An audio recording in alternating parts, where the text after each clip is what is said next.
assignment is to read. Huh? Assignment is to read up to that. To read up to that, to prepare for assignments. So, coming Wednesday or so, I'll post the, after Wednesday, I'll post the assignment, and then you have until next Wednesday to complete. Yeah. So when you say read up to that, is that the document that you were sharing, that document we need to read? Yeah, yeah. Okay. Yeah. So Read all the assignments document. are going in the This document. Up to symptoms of disturbed mind. This That's is yoga document. sutta. It's Yeah. going in the classroom or it's I going in think the page drive? 11 Because is I up to have page It's 11. in students drive. When you go to manual folder, you will see all these. If anybody needs help, call me or email me, I'll help you. We can share the screen and do the the train you student in drive opening going that. to the manual. Yeah.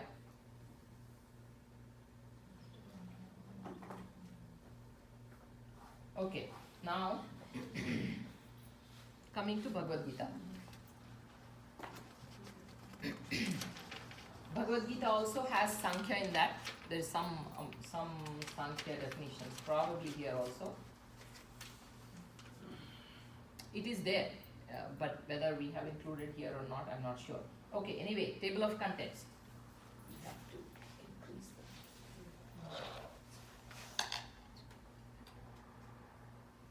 Okay. It's become more dissolved. Oh, it is? Hold on. We can make it bigger, right? Yeah. Okay.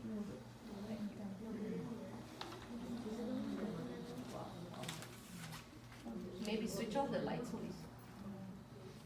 It's better. Yeah. You want to bring it this side? If it was lower, we can put Yeah, in much better. something. Better now? Maybe to the right.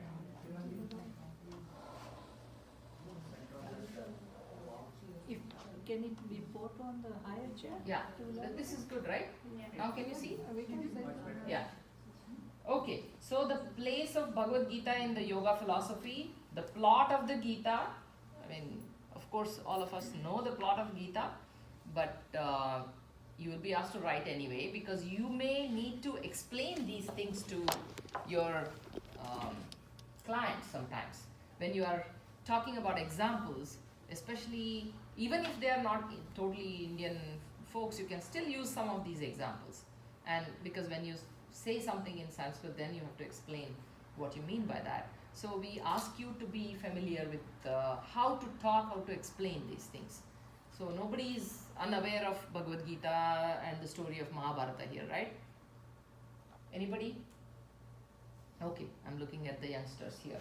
But looks like everybody knows that story. But still it's important to read the plot and be able to write on that plot in the most concise manner so that you are not really taking a lot of time, and also in a way that is compatible with the modern thinking. So we don't really go out and talk like a very, I would say, in a very Hindu. They may not be Hindu believers, so you should be able to explain that. If somebody, in a way that is rational, that is acceptable, and that's why we are asking you to go ahead and do this, right? And Bhagavad Gita, Battle Cry. This is just a beautiful set of thoughts from Swami Bodhananda. We have included that. The spiritual message of Bhagavad Gita. This is another beautiful segment that Raghuramji keeps reiterating. In fact, we took one of his lectures transcribed and of course changed, modified to sort of fit the writing model. So things like that, right? These are all beautiful way of explaining things. So what is the spiritual message of Bhagavad Gita? And then definitions of yoga in Bhagavad Gita, and what are the different definitions of yoga. This is from S. Vyasa's book on yoga for positive health. There is a book, Yoga for Positive Health. Some of those definitions are there. Atma Swarupa, what is the nature of soul? Again, to the believers, to the non-believers, both. We have, it is written in a very,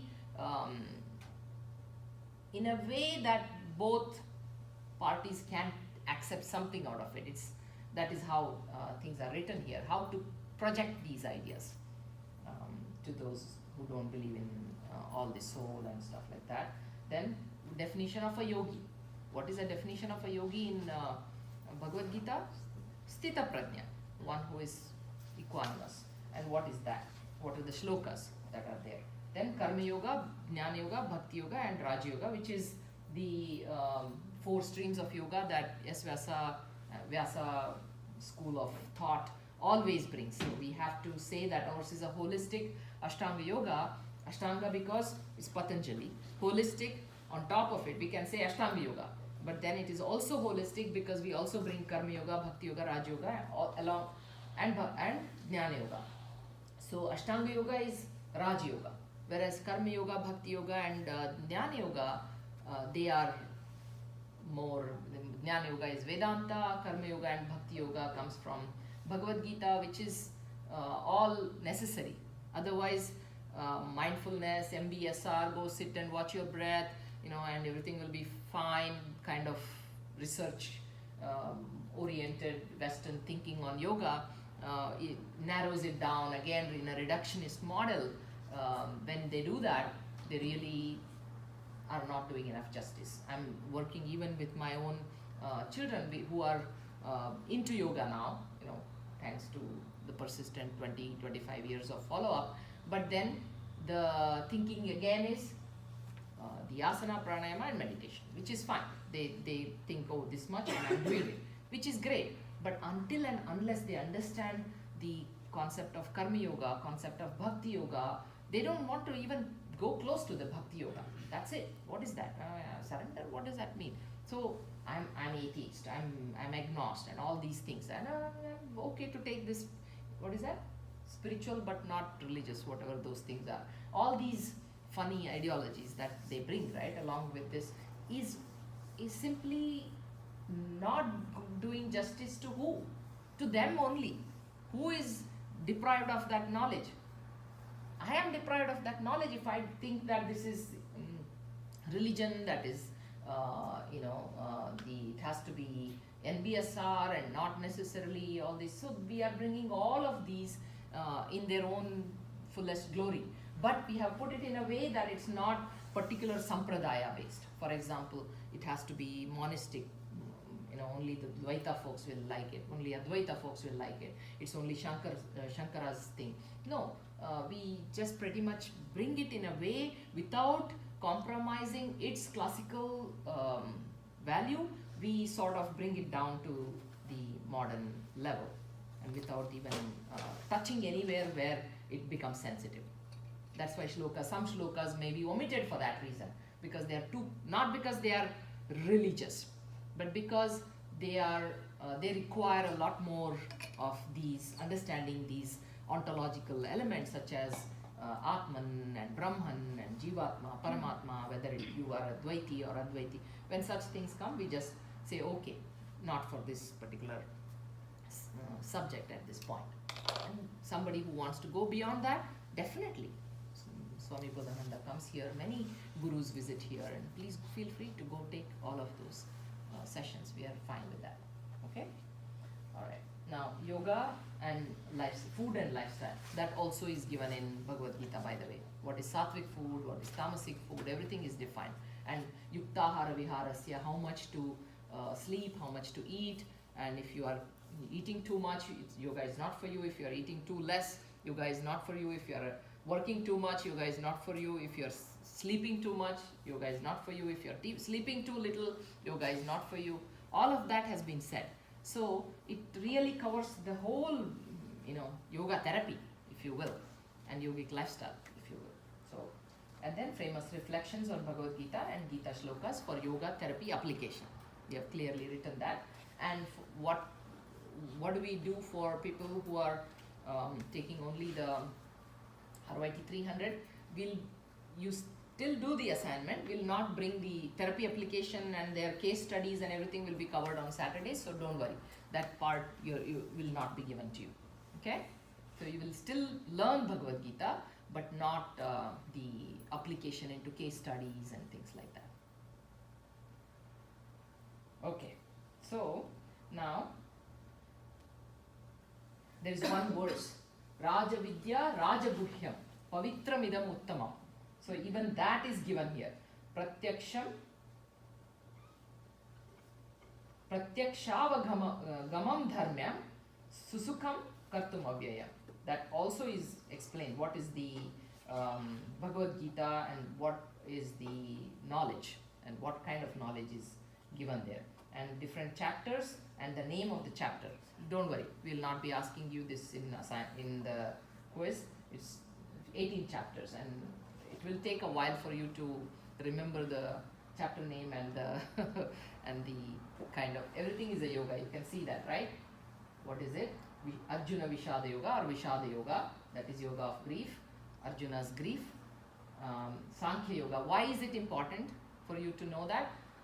What does the person with grief think? Somebody who is deluded, somebody who is in grief, you can be sitting and listening to them. You will see how they talk. That's exactly how Arjuna has talked in Arjuna Vishada Yoga. And for a person who is in yoga therapy, you will see that you come across this over and over again. When somebody is coming to you and talking about their problems, they will be justifying in all possible ways. I did this, I did this, I did this, and I was betrayed, and this person behaved like that, and I feel helpless, and I cannot, these kind of things. You will find that happening in Arjuna Vishada Yoga. So that is why it's important, how they use glorious words to justify what they have done, and the whole world has victimized me, and I'm in trouble. And now what role you are supposed to take? Yeah, that's not an easy shoe to fit in, but you have no choice. That's the role you are supposed to take. And imagine, you cannot be Krishna without being Krishna. You cannot just say, all right, I have learned the technique and let me use it. Have you heard of therapist burnout?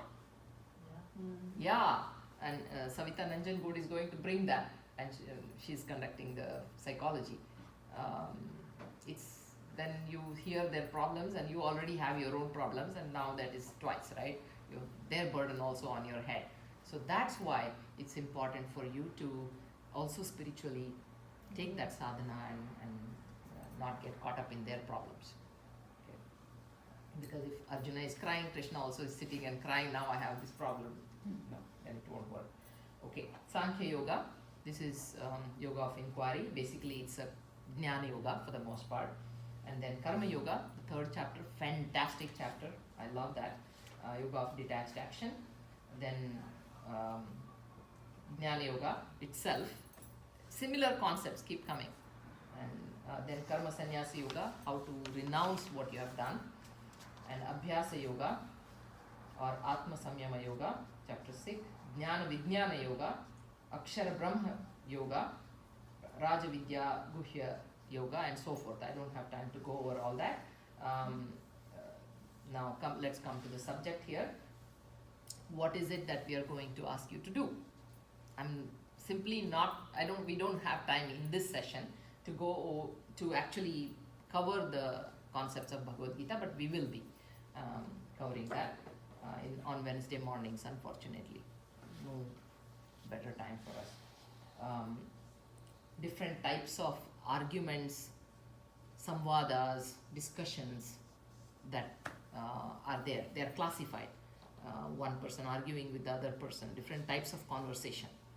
Argument is one type of conversation. Absolute fight, quarrel, like real quarreling argument versus simply an argument, and versus a discussion to understand. So, once again, every kind of spiritual text, that Indian spiritual text has been, or any highest knowledge, even the highest discussion, highest philosophy has been propounded in the form of discussion, samvada. So that is why it's important for us to know what these terms are. So go ahead and read that. And the plot of the Gita. Why this is an important section here? We don't really simply sit and talk the story of Bhagavad Gita. That is already assumed, we assume that you know some of it. But here, what is good and bad? Like there is allegation that Sri Krishna, they say Lord Krishna, he instigated Arjuna to take up and fight a war and kill his cousins. Is one of the, I have read this on the internet quite a bit. Hindus are very violent because this is what the text is, and that's why they are very violent people. I've read this very clearly. Last 10 years I have met these various people who just keep bringing this aspect when we talk about Hinduism, especially whether it's interfaith groups or any discussions like that. I have personally talked to some of the people, and then it's so difficult to convince them. It's absolutely difficult to convince them. But then there are people who are simply curious. They would have heard it, but they would be open. So for them, at least you can convince. And most importantly, forget all those people. Those who walk into the door of yoga usually are much more open to knowing these things. So it's important to do that. And for our own children, before they hear other stories, they need to know this. As they are growing, give them message of Bhagavad Gita and the story of Bhagavad Gita age appropriate manner, so that they don't go and receive some other side of some weird distractive way of telling the same story. We don't want our children to be messed up like that. So it's important for us to tell them this one. That is, what is good, what is bad. Was that entire story of Mahabharata about good and bad? Mahabharata, as Dr. Prasad Kaipa says very beautifully, he says there is a message at all levels. Whether you are simply a toddler or you're a 10-year-old or you're 15-year-old or you're 30-year-old or you're 60-year-old. At all ages there is a message. So is it about good and bad? Initially, yes. When you're a young child, you can say, oh, these were good brothers and these are bad brothers, and they did wrong things, and that's why Krishna was on the good side and he helped, and so good won over bad, and they love it, and that's the story. But is it about good and bad? What happens when you go beyond good and bad, which is where we are in the spiritual land? It is about dharma. And Arjuna was caught up in good and bad. He was good. He was nothing but good. But that goodness itself was bothering him. And we all actually become caught in these kind of evaluation of good and bad. We become judgmental inside. And so many a times we have these inner conflicts. Should I do this? Should I not do this? What about my role as, even at this point, my role as a wife versus my role as, a social, whatever, my own, say, passion to do something. Even that could be. So which is right, which is wrong? What is to be done? Am I doing the right thing? Am I doing enough for my family when I'm going out to work on my own growth? So these are already there, right? Constantly we have conflicts inside, which is what Islam says jihad. Jihad is not something that they have to go and kill outside, but it's just the inner non-believer that we have within us. That is the kafir, not anywhere outside.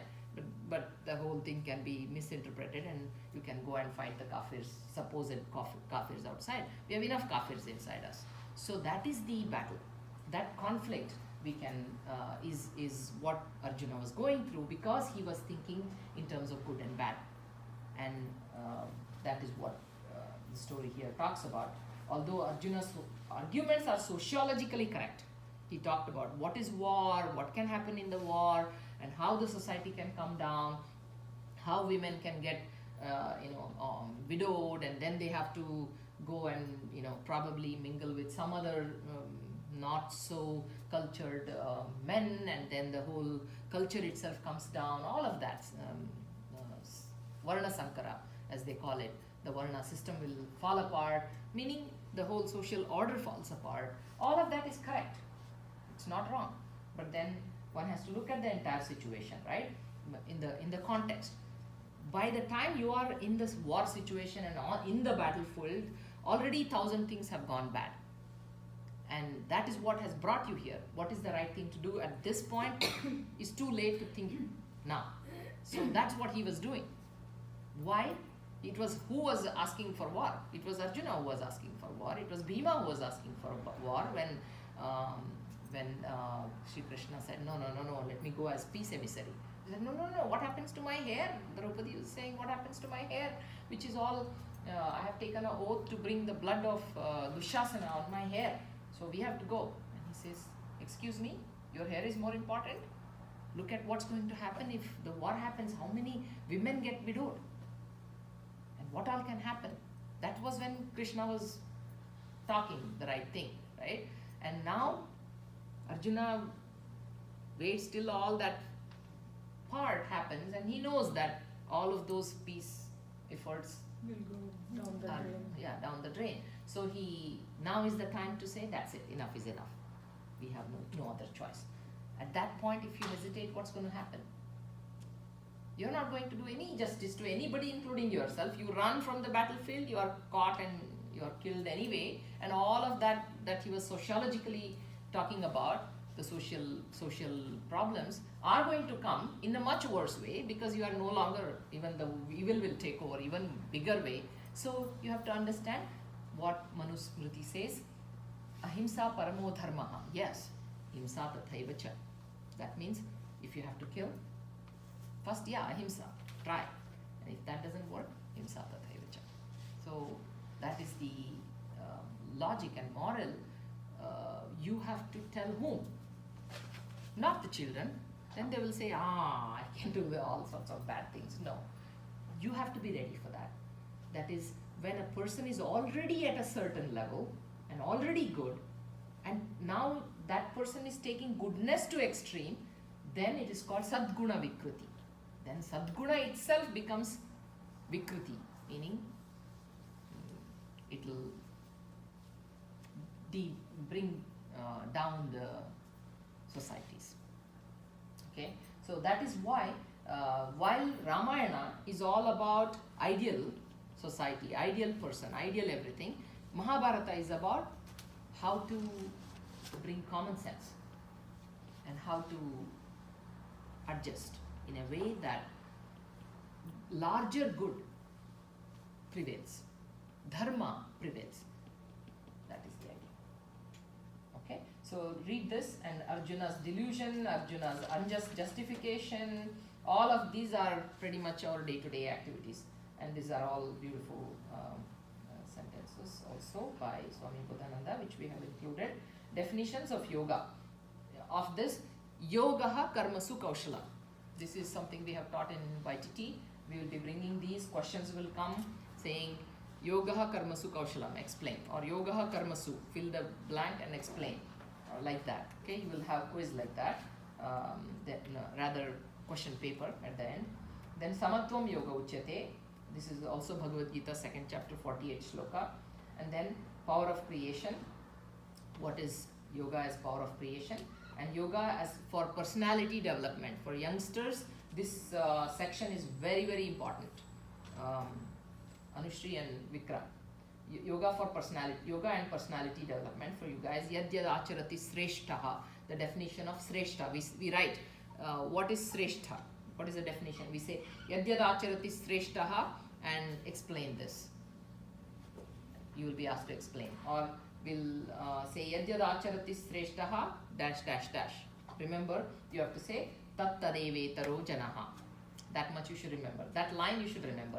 See, that this is all line you have to remember. I have highlighted that. The shloka itself you may not remember, but you should remember yad yad acharati sreshtaha tat tadevetaro janaha. That is the bold. Sayat pramanam kurute lokas tadanu tad anu vartate. That part I have not bolded it, because it's okay if you don't remember.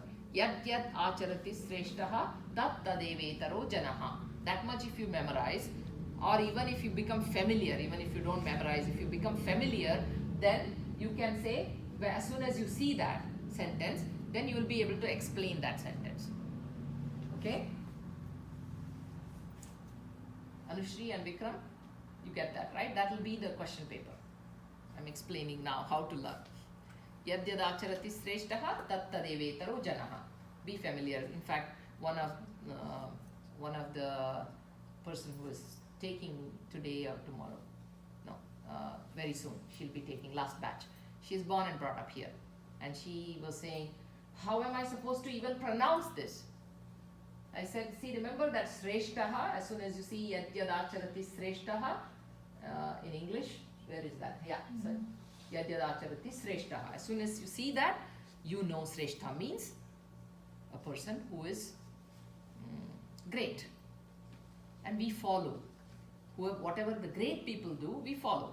Like if Amitabh Bachchan does something, yeah, we are ready to wear those clothes and talk like him, act like him and things like that, right? Because he's a Sreshtaha, meaning somebody who has earned the respect of a whole bunch of people, whether it's in a movie industry or anywhere.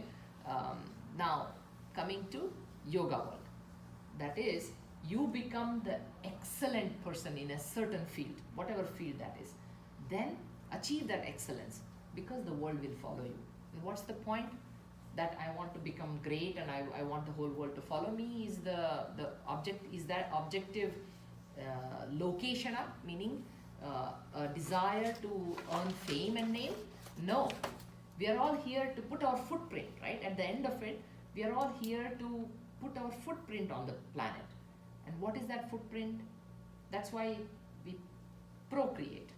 And this is also a form of co-creation, right? If there is, having child is procreation, this is co-creation. That means whatever we believe in, some values we believe in, some values you believe in, like good values, then we want that to be followed, and we want more people to follow that. That means you have to achieve excellence in that so that others will follow you. If you have decently achieved your own good value and you are practicing at home, good, fine. But you want the world to follow that, you want to make the world a better place, then you have to reach that excellence. That's Sreshta you have to become. So this kind of objective, with that objective we have selected just a few and also bolded one line, sometimes even less than that, for you to remember. So Shrestha means like great or good. Shrestha, we say One who has achieved excellence. Yeah. Sriram, anything? Sreshta comes from Shri, which is like abundant with goodness. Yeah. So in this case, Amitabh Bachchan is one with blue example. Oh no, why? No, what means like Goodness in a certain area, right? I mean, Yes, let's not be yes. judgmental in about his that. in his Yeah. case. So when we say like, I'm not saying it's bad, but we don't know his personality, right? So like basically he's good in the movies, acting. So acting Good is enough. That's good enough. Good enough. Okay. See, one thing you should stay away from is, Mm. there is nothing like a very good person, a bad person. Yeah. Nothing like that, right? So you emulate, you always try to find the positive in why he's even, reached where he is, because he has that talent, he has that gift Yeah. in that area. Good enough. Okay. So you rest of it you don't have to worry. He may not be Sreshta in everything. Take positive whatever. Yeah. I just simply took an example like that because I didn't want to take yoga example, because that becomes like a gold standard for which everybody has to strive for. Oh, it has to be like Swami Bodhananda, it has to be Buddha. I mean, then okay, we'll all say let's go home because we are not going to become Sreshta in that anyway. So that's not the point. You achieve Sreshta in your area, whatever that is. You can take Satya and achieve Sreshta in that. You can take Ahimsa and achieve Sreshta in that. At the end, all the other qualities will follow you anyway, right? So that's the point. Here, see what we have done. Yanisha sarva bhutanam tasyam jagrati sanyami. I have just simply bolded the word sanyami there, because the idea is for you to remember these shlokas at least, but at least understand what sanyami means, right? That's the point. Can I interject here? Yes, please. So in the Yoga Sutras, Patanjali gives a very direct and a very clear definition of what is samyama. Yeah. A person who practices samyama is samyami, and so maybe in the Yoga Sutras we will go deeper in. Yeah, perfect. So we can amalgamate the two and learn much better. And here I'm only covering this document. I'm not giving any lecture on Bhagavad Gita. I'm covering the document so that you know how to study this. I'm giving you the guide to study, pretty much. Okay. And the text is it's like written for assuming that you don't know much about Bhagavad Gita. So it's not a very text which involves a lot of spiritual assumption, knowledge about spiritual terminology and all that. Atma Swarupa, here also, again, here Gita explains this concept, Nasato vidyate bhavaha, na bhavo vidyate sataha. We have some of the shlokas, not shlokas, the half shlokas or quarter shlokas have been mentioned in these paragraphs, parentheses. You may or may not go into it. You want to read this text, you can read this text with every pointer and take that and learn the whole shloka and its meaning and its interpretation. You are free to do that, by the way. But then we are in the document, we don't even mind if you don't want to go into this particular, say, the Sanskrit version of it, right? You can simply read the English part and you still understood it. And you're good to go for exams and assignments. If that's all that matters, fine. Because yoga is such a vast field and there are so many things involved in that. You can take up Raj Yoga to its fullest extent and then learn only basics of these texts, which is okay. But we want you to get the idea of the holistic, all the fields to a decent extent, and you take specialization in a certain field. It can be Bhagavad Gita itself, it can be Patanjali Yoga Sutras, it can be both of them, and we don't bring all the Mandukya Upanishad and various other Upanishads also. It's just basic Bhagavad Gita and Patanjali Yoga Sutras, because Bhagavad Gita covers all the 4 streams of yoga and it's a summary of all the Upanishads. Panchama Veda, as they say, it's actually pretty much the summary of yogas. It's the cream of all the Upanishads, so good enough if you stick with it. Patanjali Yoga Sutra, because you are practicing Ashtanga Yoga anyway, it's good to know the concepts from Patanjali Yoga Sutras, because that's the system, the darshana that you are following. So it's good to know that.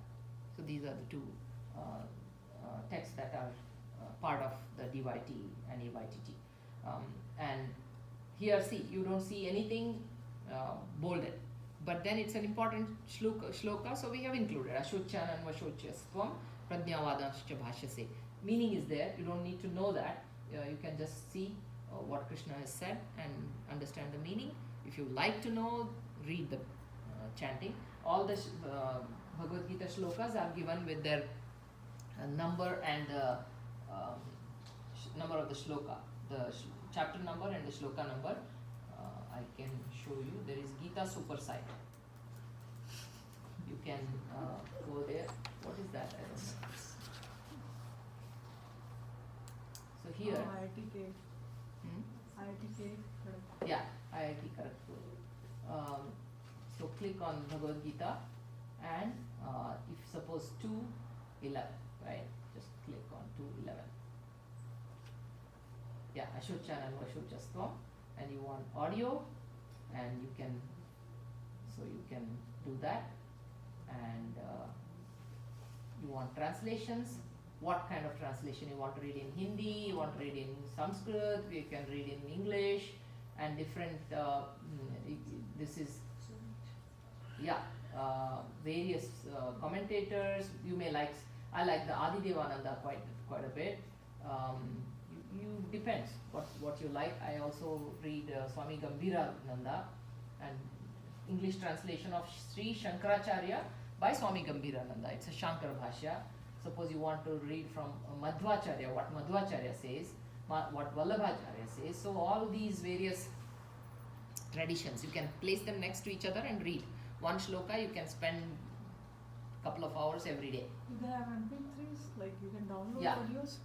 You can. I don't know if you can download audios, but you can play them. But Yeah. all the chant by the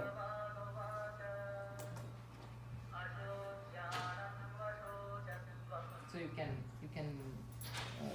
have the shloka with you, and all this chanting of Brahmananda, the entire Bhagavad Gita is available online. yeah. In fact, I buy the DVD or CD or whatever from Chinmay Mission. I have all of them with me. You just simply, I can give you, but you should donate to Chinmaya Mission. There's a podcast also for it podcasts. Yeah. Okay.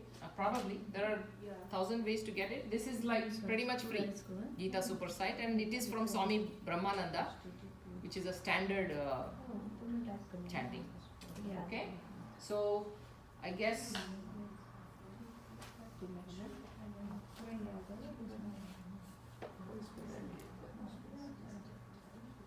Yeah.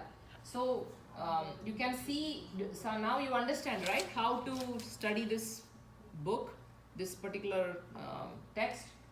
Dehinosmin yatha dehi kaumaram yavana jara tatha dehantaras praptihi dhiras tatrana muhyati. I should have marked dhiras tatrana muhyati actually.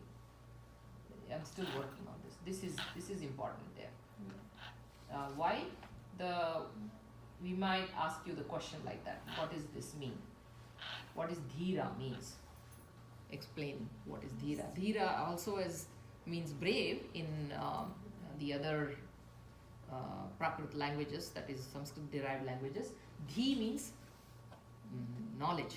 Dhi, one who has buddhi. Dhi. Dhira means one who possesses that knowledge. In fact, that is the person who is also fearless, because he understands reality from non-real. That's why he or she is not afraid. We are afraid because we are deluded. Fear is delusion. So that's why dhira also means brave. Dhira means the knowledge, wisdom, wise.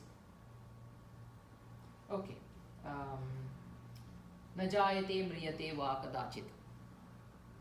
Okay. Only that part is bolded. Doesn't mean you should not do the other part. Okay. And see, you can see that vasamsi jirnani yatha vihaya. So like that, please go ahead and look at that and study those. What is sthita prajna? Prajahati yada kaman, when you give up all the desires. Okay. Atmanyeva atmana tushtaha, that is, should be ideally, that also should be these are the two qualities. Yeah. So these are the two qualities. Prajahati yada kaman, and then Atmanyeva Atmana Tushtaha. These are the two reasons. And again, there are more shlokas. And same here. Loka Sangraha. What does that mean? Like in case of Karma Yoga, action restraining the senses of mind, and even the busy kings can perform yoga in this way. Janakadeyaha. Even people like Raja Janaka, Sita's father, was supposed to be a yogi, but he was a busy man.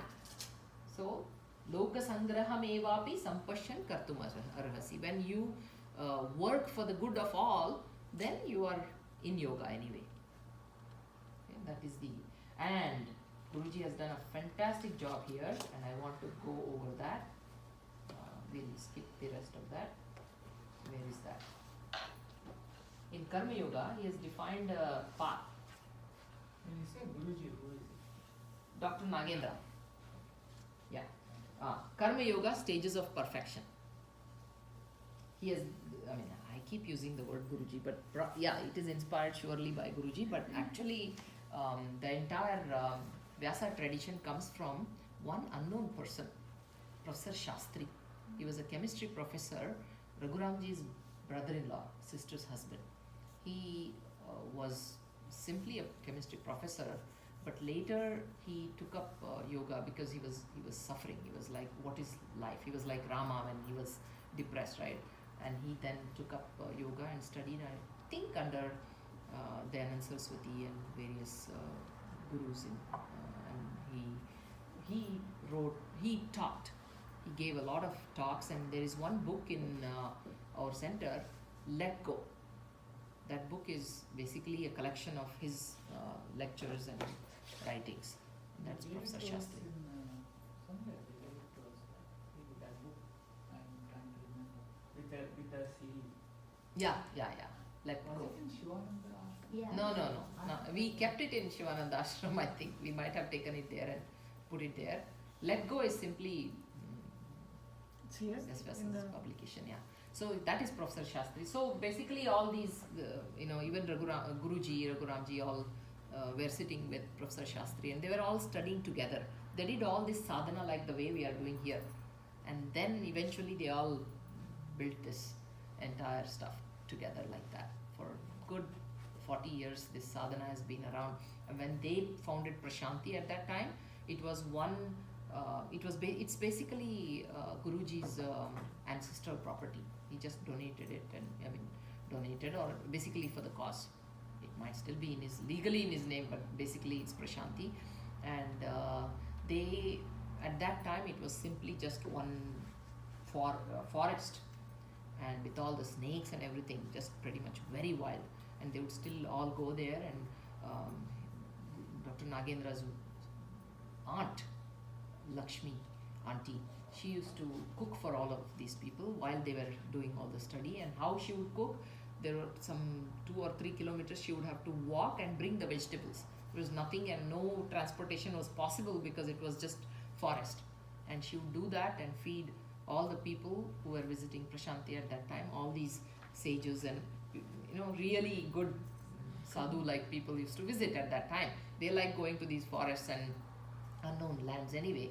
And Didi and Raghuramji, Guruji and Professor Shastri, all these folks sat down and in a very humble manner. Beginnings were very tough days.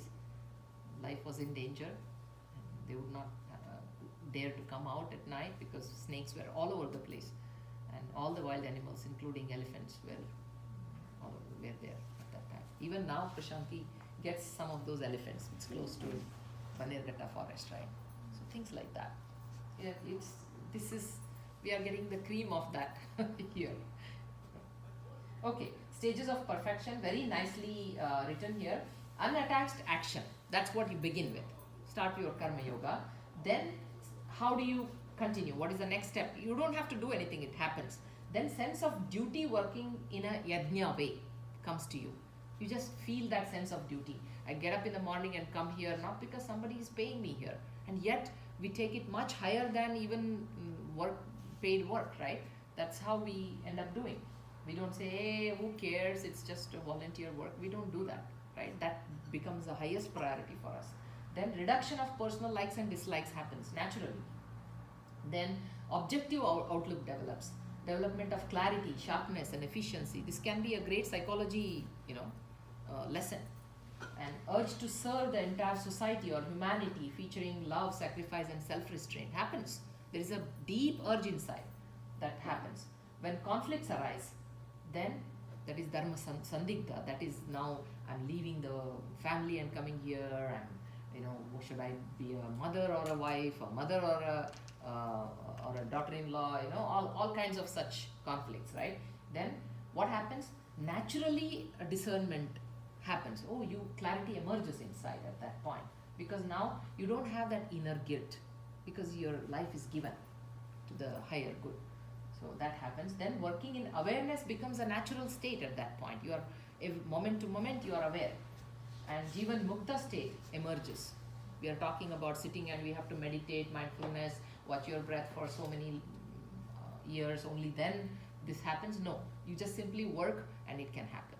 Serve your parents, what is that Panduranga's Tukaram, Sant Tukaram, right? Sant Tukaram, what was he doing? He was simply taking care of the fields and his parents. He served with highest sense of duty, and he saw The truth. God. Yeah. So that happens. Jivan Mukta state emerges, that is stagnations of the mind are shattered. This stagnates. This is what we call notional corrections, that Savita Nanjangud was talking about, the id. Now you are deep down, you can access your id and you can say, hey, get up, forget it. What is this vasana? And that happens naturally, because you are in karma yoga. At this point you have no attachment whatsoever. So you are now, all your id is empty, and the whole thing is up there. There is nothing below. Everything is up there. So that happens. You are now in a state, Jivan Mukta state. Living in awareness with a sense of instrumentality happens. You are doing, but you are not doing. You are an instrument of some other hand that is working through you. That also will happen to you naturally. and then siddhis will come to you.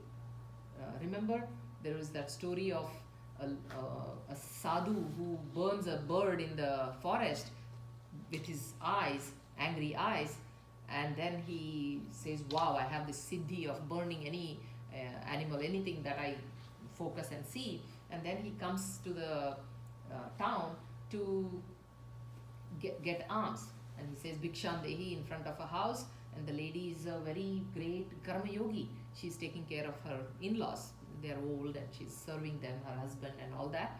And he comes, says Bhikshan Dehi, and she says, please wait, I'm working and serving my in-laws. And then he says Bhikshan Dehi again, and third time he looks at her with a lot of contempt, thinking she will now catch fire, and he says, I'm not that bird in the forest for you to burn. And he says, how do you know? And then she explains that I'm a karma yogi and these things happen. So karma yoga can lead you to that siddhi, and state of universal love and brotherhood, you develop that, and that happens again. All these things are states that you achieve. You just have to be patient and keep doing. And finally, Naishkarmya Sthiti, the ultimate merger with divine consciousness, can happen. That is the Karma Yoga path. Okay? So these are all said here very nicely, and please go through all 4 streams of yoga and what are the shlokas that tell you how to do this, follow this path, and what is Raj Yoga? Raj Yoga is all about mind and how to achieve that state of yogas chitta vritti nirodha, and what kind of mind it is, yatha dipo nivatastaha, where when the mind is like a lamp in the wind, yeah, candle in the wind. Okay. Sing that song.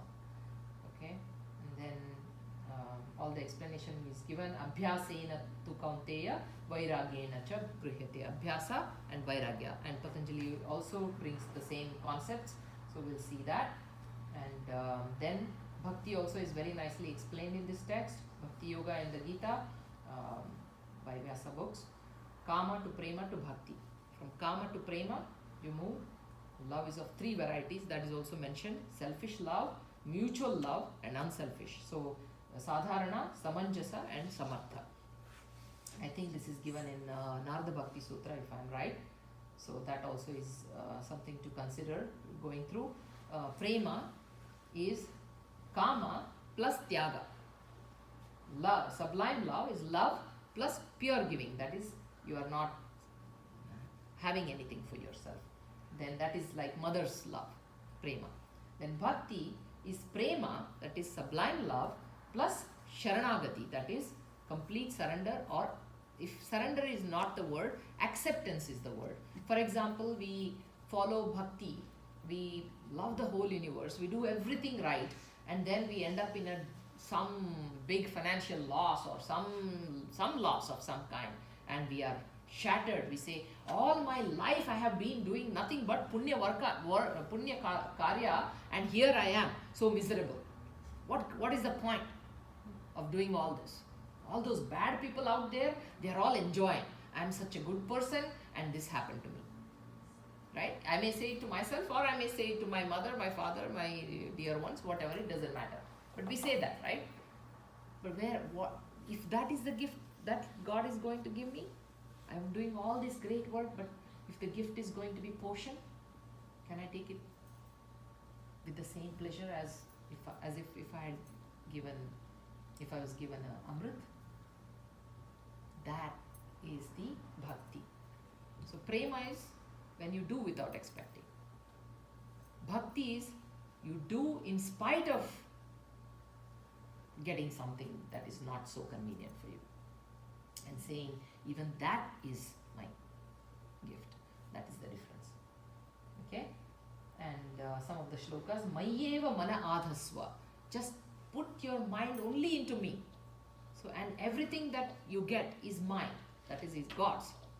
Whatever that God definition can be for you. It can be the nature, it can be universe, it can be whatever I get from wherever it comes.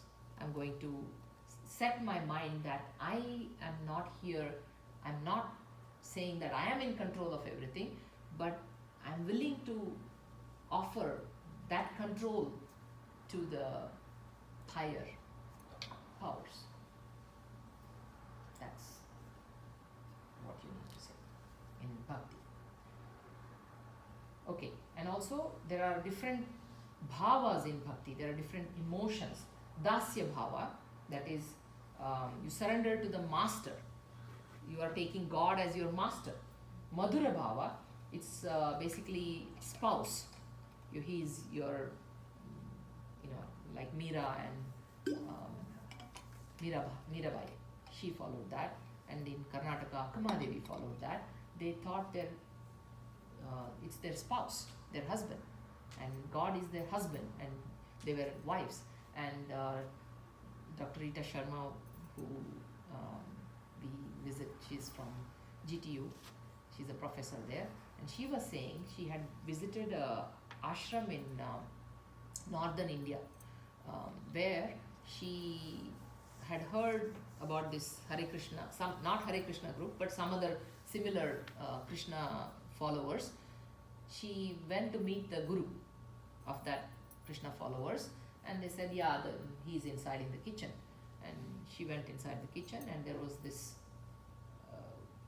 person with sari and bangles and bindi and all cooking.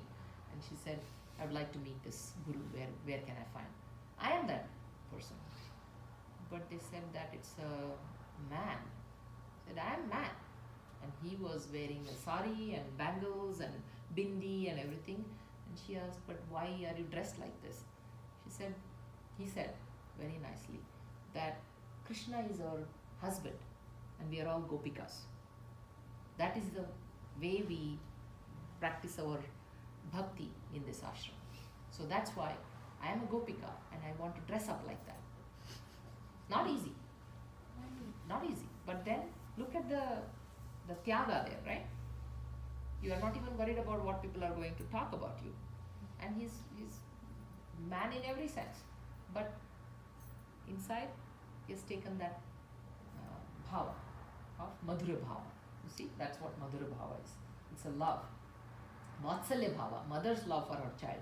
Yashoda's love for Krishna. So you can take God as your parent. Then Sakhya bhava, you can take God as your friend. And or Shanta bhava. Then that is like a steady, serene, peaceful surrender and acceptance of every circumstance, like Bhakti yogis such as Sant Jnaneshwar and Chaitanya Mahaprabhu did. They did not particularly address him in a certain way, but they were pretty much surrendered. Right? So then the next thing would be to study about Saguna Sakshatkara and Nirguna Sakshatkara. These terms are again sound very complicated, but basically Saguna means with gunas, with character, with attributes. Surrendering to God in the form of an object with attributes. Like say Krishna with his conch and with his peacock feathers and with a flute and all that. So there are attributes you are giving to and a form you are giving to God, and then worshipping, knowing fully well God is beyond all these attributes. God is beyond all this little thing that you are visualizing. But then you cannot worship an abstract entity, right? Although, for example, Islam says, oh, we worship without any form, but then Mecca is their big thing, right? They've always turned in the direction of Mecca and worship. Why? God is only in that direction? God is everywhere. You yourself say God is everywhere and He's formless and attributeless and avyaya and everything, right? But now why is it turning in a certain direction? Easy to follow in Nirguna Swarupa. Exactly. Yeah. So we all follow that. Although we may say we don't like idol worship, this and that. We all do some form of idol and symbol and then we can visualize that. So that is given there. And Nirguna Sakshatkara. Yeah, as you progress, then you don't need any form. Like this is a progression from Saguna Sakshatkara to Nirguna Sakshatkara. At one point, in fact, Allama Prabhu, who was a Virashaiva saint, at one point he just removes his linga. They worship Ishtalinga, which they wear on the body. I wear mine. At a point he realized that it's just, he gets that Sakshatkara, and then he says, this is not necessary for me. that doesn't mean we all take away, throw away, and then we are neither there, not here, right? So you follow what is right for you. Vibhuti Yoga, by the way, I have marked that also. So read all these things. There is a Vibhuti Pada or something. Pretty much done. There is a Vibhuti Pada something like. Yoga Sutra. Yoga That's Sutra. different. That's Oh, Yoga that's Sutra. different, okay. Yeah. I'm running out of time, so I'll stop here and we'll just quickly look into Om meditation. Can I give you around 11 and 15 or so? Sure. Okay. So now Om meditation. That's another text here somewhere. I have all these open. They are sitting open because I know that I still have some more work to do on them. See the amount of work that is there to do. To-do list. Okay. Om meditation. Let me open this nicely.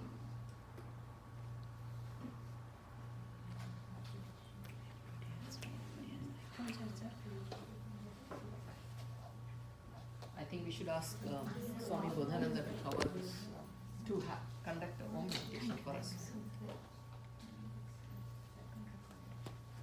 Om meditation is the simplest form of meditation, yet when you chant Om, you will experience a deepest sense of tranquility. You don't have to do anything, just sit down and chant Om. Whether a person has anxiety disorder or any kind of disorder where they cannot sit, they can lie down, by the way, and chant Om. It helps you culture voice, just like Brahmari, much easier than Brahmari. Brahmari itself is, it's not easy to chant, but Om is very easy to chant, and it is much more calming, and then it gives you physiological benefits of lung expansion. So over a period of time, you will really develop good lung capacity chanting Om, and 108 rounds of Om every day, totally fine. You don't need to do anything, just chant Om 108 times. That is your meditation.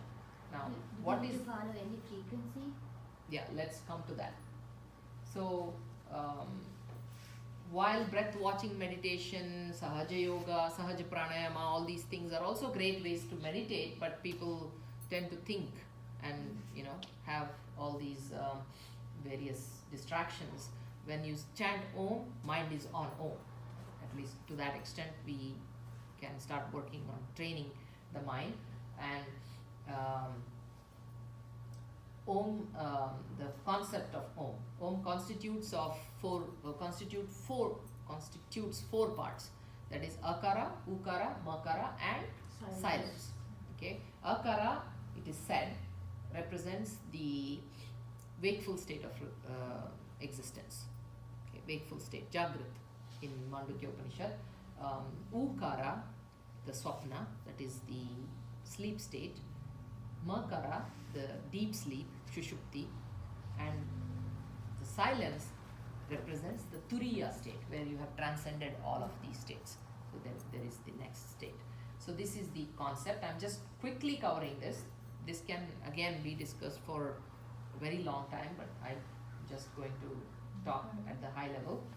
And what is, why, very simple. You open your mouth and say anything you want to say, just with the mouth simply just open like that. The sound that comes out is ah.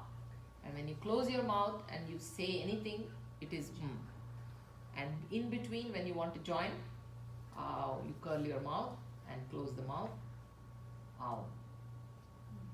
That's what Om is. So there is nothing that is too or rather religious about it, or there is nothing that is mystical about it. It's just very simple, rational, scientific process of calming down the mind. Okay, you can say this to anybody who has this stigma of religion, this, that. You can explain this.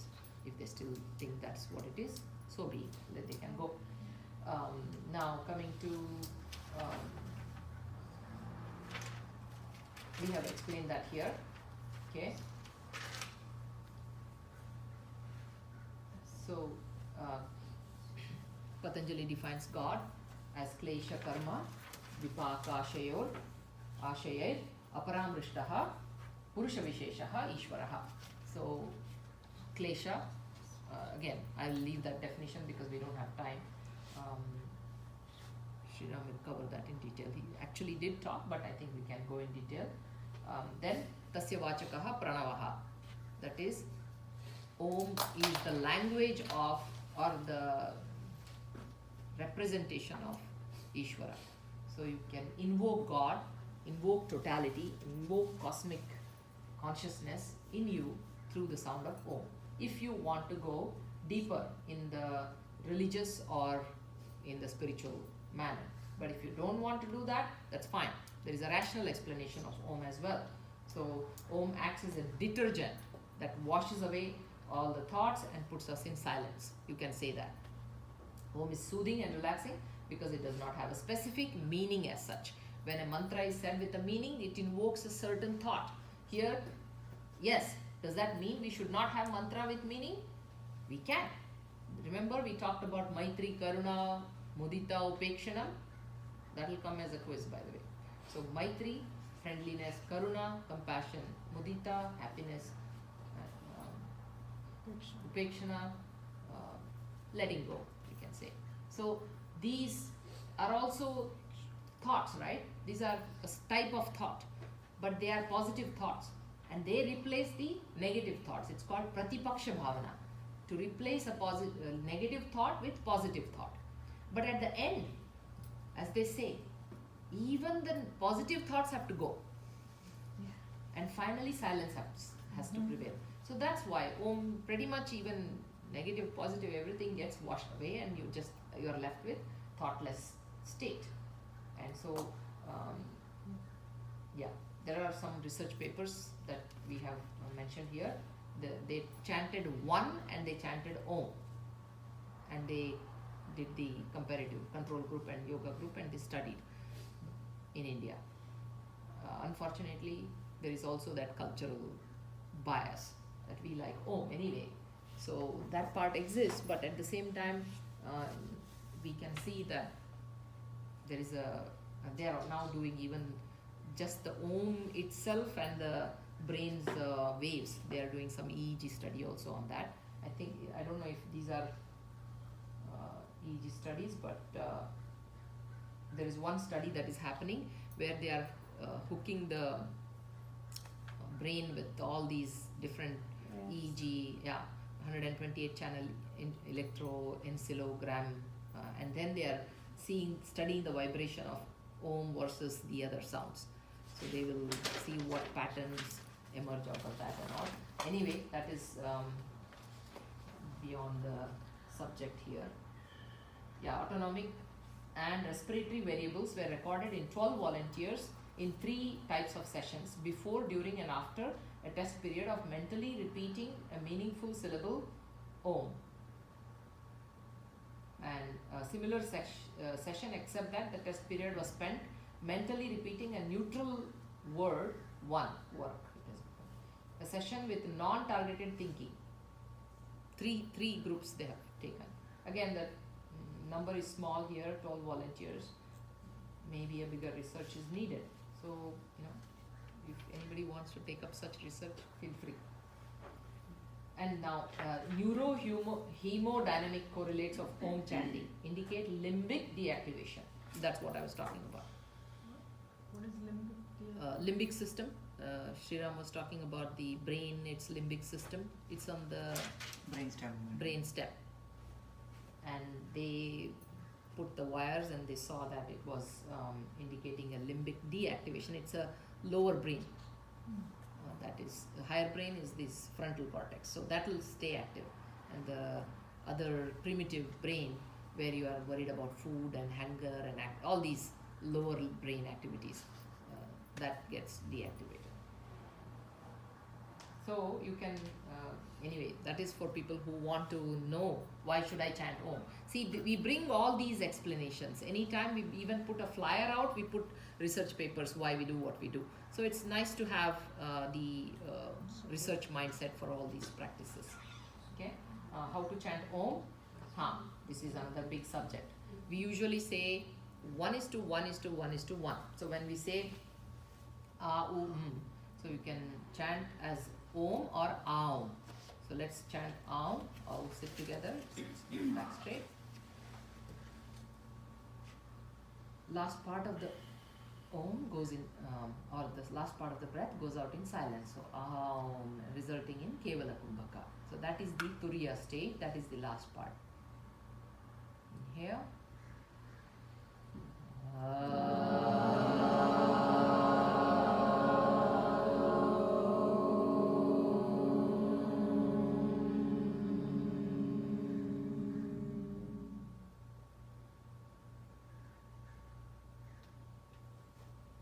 Gently open your eyes. So do you feel that 1:1:1:1 ratio? So the last part goes out in silence. So Yeah. the silence part also, you are exhaling still, or you are done exhaling? Part and of then- it, the last part goes out like a tail, like fades away, and then you are in Keval. Kevala Kumbhaka. Many people say, oh, I don't like this Aum, I like Om. That's because people chant like this. Aum.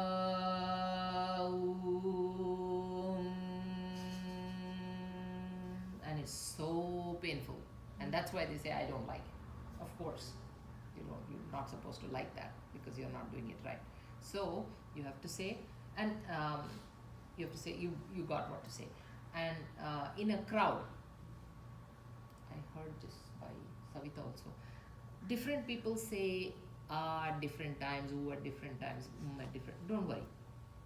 When you are doing Aum meditation, Swami Bodhananda had conducted this once in Sunnyvale temple. It was cold, chilly like hell, but we all sat there and he did 108 Oms and Aum in the beginning and then Om later. He was like, okay, one main person who chants and the others lead. And then he switched to the next person chants, lead. So we each chanted like some 21 or 27, something like that. He said, continue, and when I say stop, you stop, and the next one will pick up. So we become the leaders. He chose just a few of us like that. And initially he did Aum, and then we did Om, both. Beautiful experience. Both have their own beauty. So don't give up one for the other. We'll chant that now. So that is one. And when you chant Om, then you do 2:1:1. Because A plus U is O, so that is the other one. We'll do both. And pitch. Somebody was asking this. From Swami Bodhananda's sessions, what we see is he starts with a low pitch and then he picks up and goes very high and then we come down. That's possible.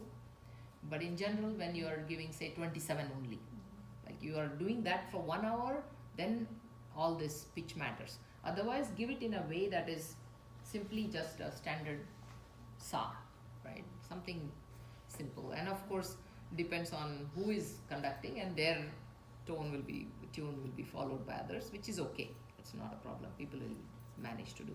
And usually in the beginning, it's kind of little hard because everybody is following differently. But eventually, you will see that after about 5 or 6, then everybody comes to the same pitch, and the next, whatever number are going to be beautiful. So that's why let's chant 3 Oms and silence. You are not getting the benefit. So usually go for 11 rounds at least to begin with. Then you will see the effect. After about first 3-4, then people will adjust their pitch and tune. I need to ask the frequency. There is some frequency setup we need to follow. Then No, we are- that's what I said. You just flow with your own pitch. People will catch up with you unless you are way too off, which is. We see some teachers have very high pitch naturally. Then it might be hard and you may have to come down a little bit. But usually people are okay. Why I'm asking, because in the meditation, right, some people they put the Om music background, so they say it has to be some frequency. Oh yeah, there are all these. I have one of those 432. Om with 512 hertz and all these various things, right? Yeah, we don't worry too much about all those things. Just in a class, regular pitch. Sa pa sa is great, so you can follow your sa and then increase the pitch to pa and then come down. Again, you have to be a music person for all these things. Don't worry, it's just not going to be too much of a technical session here. But with your regular chanting of Om and Brahmaris, your voice becomes so good. People keep asking, oh wow, so yesterday somebody asked me in the class, Wednesday. So you are Hindustani anyway, right? As we are talking about some mantra or something. You are a Hindustani singer anyway, right? First of all, why Hindustani? And why did you think that I was a Hindustani singer? She said, your voice is so good. I said, it's all because we did Brahmari. We did 27 rounds of Brahmari or something. They loved it. So yeah, like that. It's not easy to do 27 rounds of Brahmari though, by the way, high pitch. So I said, let's take Sa. Like just easy, simple ones. But if you do the regular high pitch Brahmari, by about 7 or 8, even my voice cracks. We Yeah. have to do high pitch Brahmari all the time. Brahmari is high pitch. High pitch. Is in Like when general. you go to Higher sa. Like I know, a note is high. maybe sa, pa, kind of. maybe Pa, pa. pancham, okay. Yeah, little down. Something. I don't know. I usually close my eyes and ears, and there is a frequency that at which you are just absolutely, you feel it's your body's frequency. That's what Guruji says Can you always. do one round just to Yeah, curious? Guruji says this. Yeah. The resonance of the body and the resonance of your vibrations have to match. So that's why if you close your eyes and ears and you produce that, it's a very nice humming. You will feel that humming all over. All the cells of the body develop that, feel that humming. Then you are set. And I don't like closing my eyes and ears too much, because it's just the arms are lifted and you can't do that for 27 rounds, for example. Then you put them down and then you produce the same sound. That's what I do. Again, we have a guru here also. Sriram, any comments from you? For the Om? For the Om and Brahmari. Which, for example, when we see this reference to Sapasa in the classical music, like in the Western classical music, we have like standard pitch, like 432 hertz for the C. Yeah. And that's because in a big orchestra, when they have to organize so many instruments to be in the same pitch, they do that. But Indian classical music, usually it's like a small group, 2 or 3 people who just have to tune their instruments. So they just pick some pitch that is suitable for the voice of the main singer, that's it. So it really doesn't matter. We don't need to be so specific about which pitch, whatever is natural to us, which is perhaps our sa or ga or pa. Yeah. So, like I said, Guruji's standard statement is the resonance of the Om or Brahmari has to match the resonance of your body. And then you sing. But then, does it match her body? Maybe not. So, in a class, when you are teaching, you bring that, when you practice regularly, you bring a very strong set of vibrations. And when you do that, the whole class will join you. And the resonance is powerful. Can I add something? Yeah. So, when I learned yoga from my teacher, so he was also a great singer. He was a trained classical musician, and then he used to be the leader of one of the Madras choir.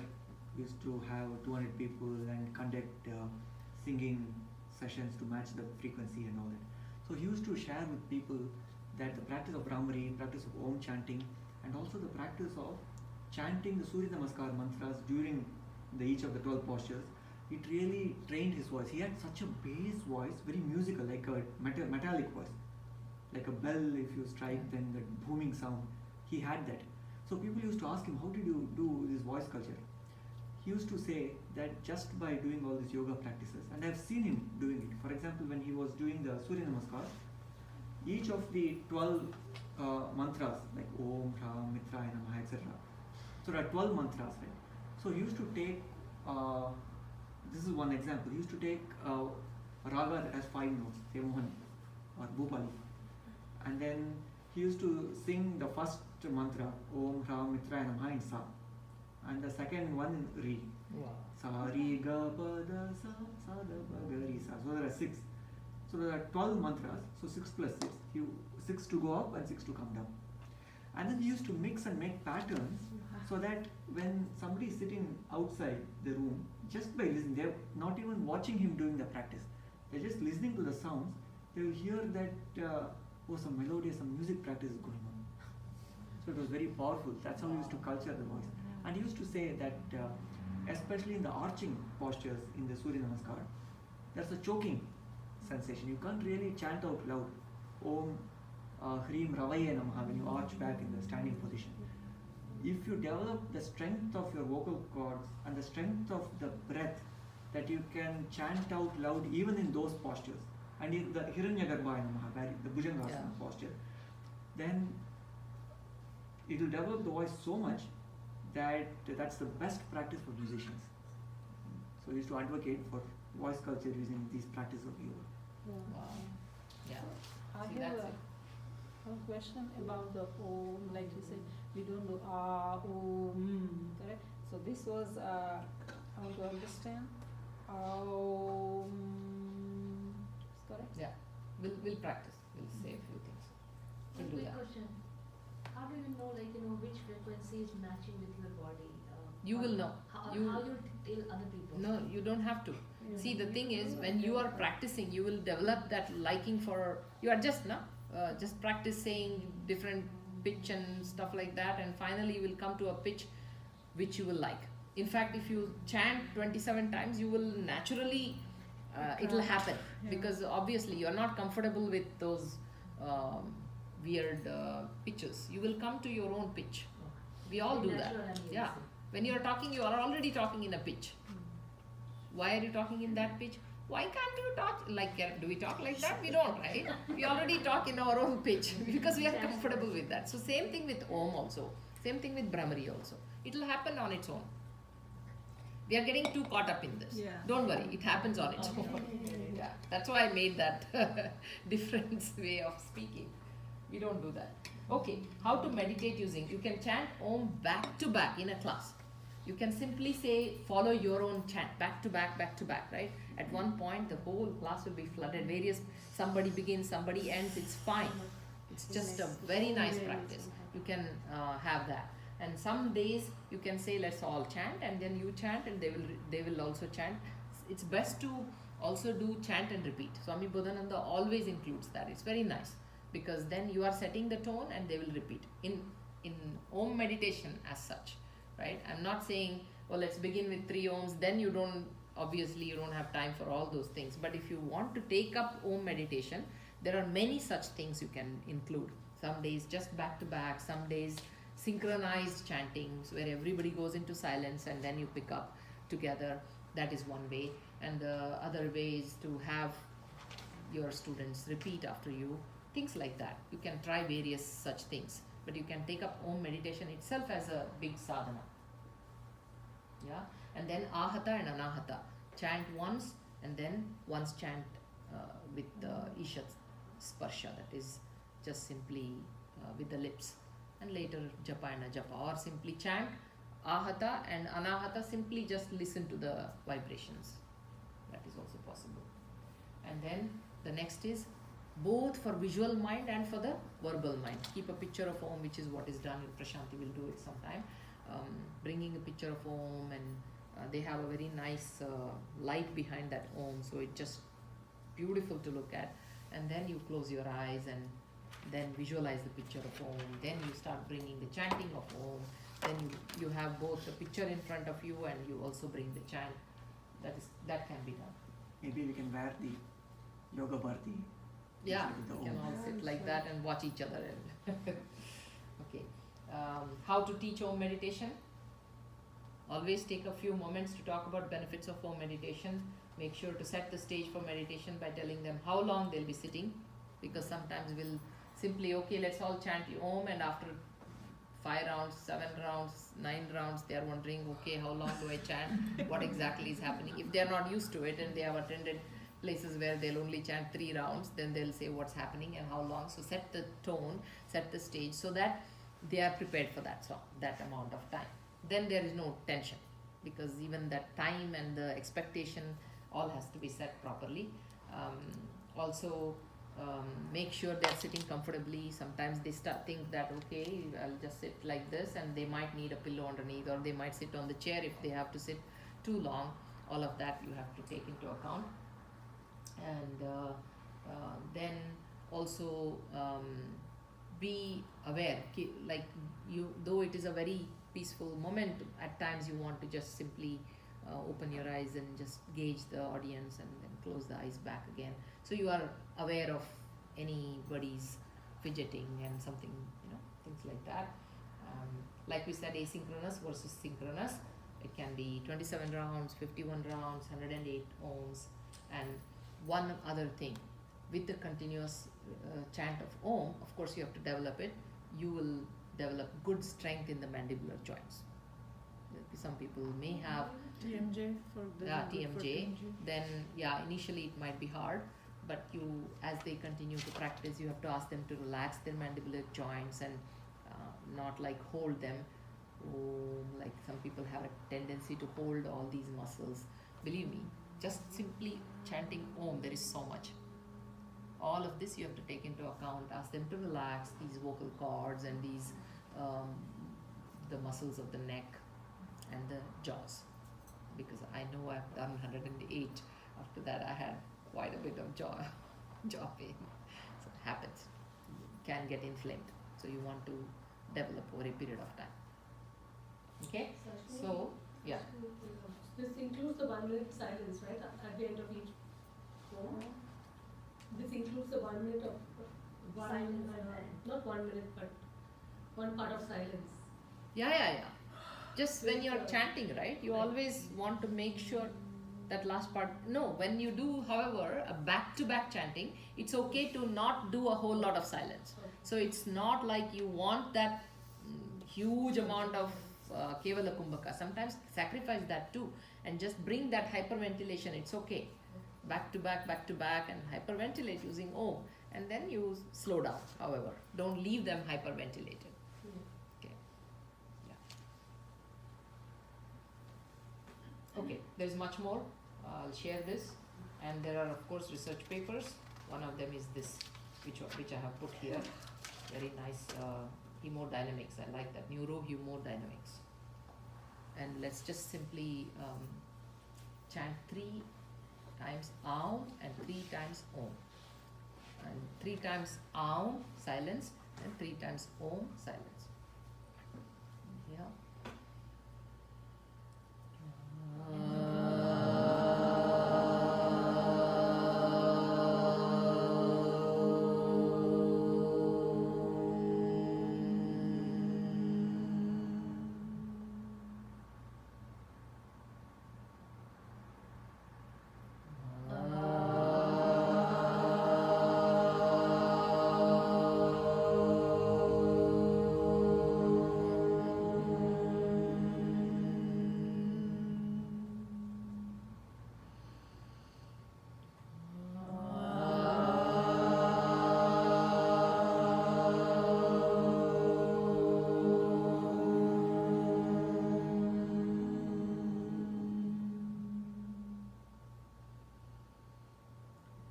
Chant 3 more rounds of Aum.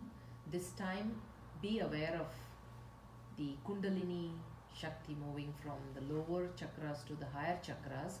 A vibrating the lower chakras, U the middle, and the head region. So as if the energy moves from low to high along with the chant.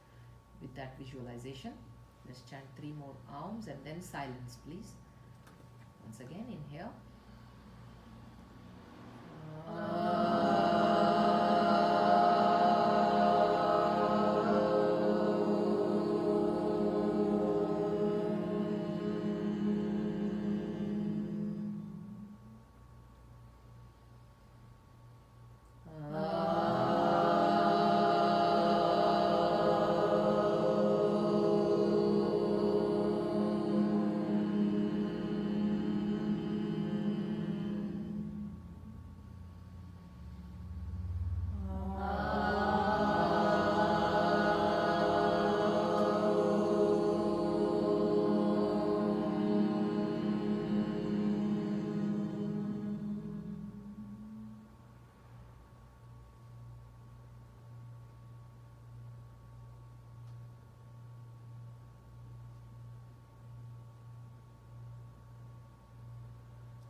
Omkara 3 times here.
When you do Om chanting, always put Chin Mudra. Mudra of your choice is what I like to say, but yes, I like Chin Mudra personally. This is also called Dhyana Mudra, by the way. So personally, I like that. I don't know if anybody, any thoughts from your side on mudras? I don't know. Yeah. Some people say Chin Mudra will take you more to the detachment or vairagya. So you can also use this palm to open up, like receiving the grace. And there are some people who have personal mudras that they have taken, for whatever reason. They might have been initiated with a mudra, so things like that. So if they have a certain preference, it's okay. When Prakash ji came here, so we are chanting the Chin Mudra, so the prana goes like, from toes to wrist. I'm not so much knowledgeable about mudra, so I cannot. And this one reads from the upper body, and this one reads. Yeah, that is a given. That is no. Akara, ukara, and then we do makara here like that. But why always Chin Mudra? I don't have an answer. So should I display the Patanjali Yoga Sutra? I can display from here. So we are doing the document or the first chapter one by one. Sadhana Pada, chanting. I have. But I can show it here so that they can repeat after this, right? They can look at this. Yeah, I have the thing in big font. Oh, okay, fine.